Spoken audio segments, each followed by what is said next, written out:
I'm Joan Epler. Please join with Dr. Gary Epler, Harvard Medical School.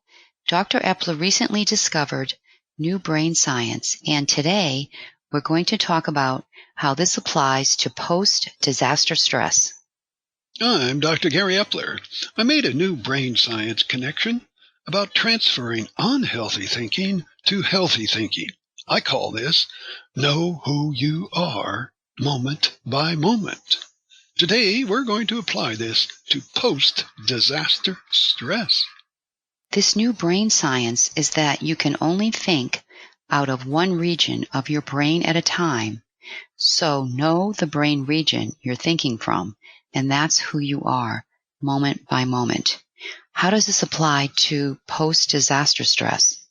The new brain science is about knowing the regions of your brain and learning to transfer out of two bad regions, the anger center and the self-centered thinking region, in a few seconds. Post-disaster stress can be managed and controlled by staying out of the two bad brain regions, which are the amygdala anger center and the self-thinking cingulate brain region. That last one's whenever you're thinking about yourself. Let's call it the singular region. Stay out of the anger center and the singular region. People have catastrophic events in their lives. They get fired, they get thrown out of school, they're in a devastating, life-threatening natural disaster. How do people respond to these events? There are three responses. 10% of the people will become super achievers. 80% of the people will have a normal response with recovery, total recovery over time. And 10% of people will respond very poorly with ongoing stress for months and years. What can we learn from the super achievers? They're super. They develop and use healthy habits that include 8 hours of sleep every night, daily exercise, and healthy nutrition. They learn something new every day. They avoid negative energy from people and join other super achievers for learning and inspiration. They remove toxic environment and people from their lives. They challenge themselves every day. They take responsibility for all of their actions. They don't blame or criticize. They have unwavering commitment. They prioritize and execute. They have learned the discipline to say no if they're not able to complete a request. They commit themselves. Finally, they eliminate stress by learning to quickly get out of those two bad brain regions, that anger center and that self-thinking center, that singular region of the brain. Why is thinking about yourself so bad? Well, let's find out. It doesn't make sense to me why thinking about yourself would be bad. Well, let's find out. Take 100 people, put them in a functional MRI machine, and ask them a simple question. Don't think about yourself. They get into the machine and they start thinking about, they made a mistake that day and the red light goes on. And they learn to turn that light off. Then they start feeling sorry for themselves. They compare themselves. They're not doing as well as everyone else. And again, the red light goes on. Then they have some bad thoughts about people. Resentment, retaliation, jealousy, and judgment. The red light is blinking furiously now, but they learn to stop thinking about themselves and stop thinking about these thoughts. So let's check in on them 3 months later. It takes a while to do that, to stop thinking about yourself, but they did. Let's check in on them 3 months later. They're healthier, more productive, more creative. They enjoy life more. They're happier. And they're better friends and better citizens. What would you like to have people do? Learn to get out of that singular brain region in a few seconds. It's healthier, more productive, and you'll be happier.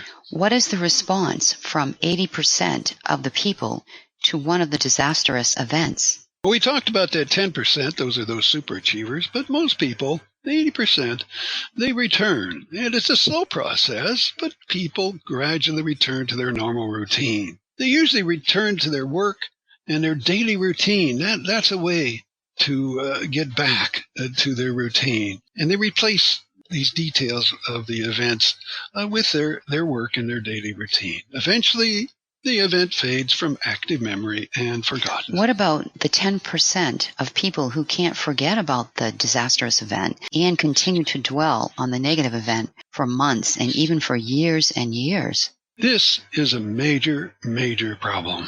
Some people can't stop thinking about the event. They continually think from their anger center or their self-centered singular brain region. Every day, sometimes all day long. It's unhealthy, unproductive, and takes away from happiness. They're not their true selves. They're always thinking from their cingulate. They're irritable, quick to lose their temper, and can be unfriendly and mean to people. Always on edge in public, watchful for impending danger. They may even have flashbacks and nightmares. They don't want to return to those enjoyable activities they used to enjoy. And the reason, they're always thinking from their self-centered brain region. They're always thinking about themselves. They not only use their creative brain region, which is in our frontal cortex, it's for other people, not for them. They always figure out how to help themselves by using that creative brain region. Everything is negative. It's negative thinking, always about this catastrophic event. Thinking from their self-centered brain region. What should they do? If these feelings persist for more than a few months and begin to interfere with their life and certainly begins to interfere with other people's, professional help is really a useful option. How can the new brain science apply to controlling stress? You should strive for what I call a zero stress level. All times during day and night. This doesn't mean you're not going to have stress, and you're even going to have level 10 stress. It's going to occur, maybe even every day, and some days are just stressful days. But you can eliminate the harmful response from stress. And stress is caused by that self-centered singular thinking. You need to learn to get out of this brain region in seconds for a zero stress level. Could you give an example? A woman standing in a checkout line at a grocery store. Tears rolling down her face from level 10 stress. She was caring for her husband who had Alzheimer's disease. This is a very stressful situation for anyone. She felt bad because she wasn't smart enough to help him. This is singular thinking. She can help him just by being with him. And she needs to be kind to herself when she has thoughts like this. She felt bad because she wasn't spending enough time with her husband. This is singular thinking. She's not being kind to herself. She needs to think opposite thoughts. Be kind to herself. Get herself out of that singular thinking. Be kind to herself. She needs to say, being with him, that's enough. It's all that matters. It's not a matter of how much time. She feels guilty because she wants to get a cup of coffee on her way home. This is singular thinking. Shouldn't feel guilty.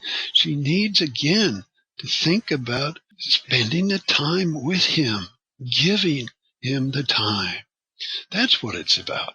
She can enjoy that cup of coffee. This, again, is singular thinking. And finally, she may have a terrible thought that maybe she would be better off if he died. Almost everyone probably has done this. She feels terrible about it. She keeps thinking about it and how bad a person she is. This is singular thinking. Once again, she needs to get out of there. Be kind to yourself as that second thought. Don't keep thinking about it and about how she's a horrible person. Be nice to herself. Be kind to herself and get out of that singular thinking. She is a very good person. She's giving her time and help to her husband as much as she can. That's a good example of how to manage stress. Stress is caused by thinking from the anger center and the self-thinking singular brain region. Stop the stress in seconds for a zero stress day. How do people get out of their singular thinking? This is what I want people to do. You know you're in that brain region. Realize you're thinking from that self-centered region. And if the thoughts are about sort of being mean to yourself and feeling sorry for yourself, do the opposite. Be kind to yourself. And this is the way you do it. Make a mistake. Maybe you really messed up during the day or something. Acknowledge it. That's acknowledge, yes, I made a mistake. And then second thought is think about the benefits. What are the benefits from this? What can I learn from it? If nothing else, the benefit of just getting out of thinking about how bad you are. That's a benefit. Then move on to thinking about something else, creating something better. So yes, you made a mistake, acknowledge it, think about those benefits, and then move on to something else. Create something better. That's if you're thinking about those thoughts about being mean to yourself, feeling sorry for yourself. What about those other thoughts? Those thoughts about toward other people, sort of taking behaviors. It's blame other people, criticize, judgment, jealousy, and sometimes even retaliation. These need to, again, you have the thoughts.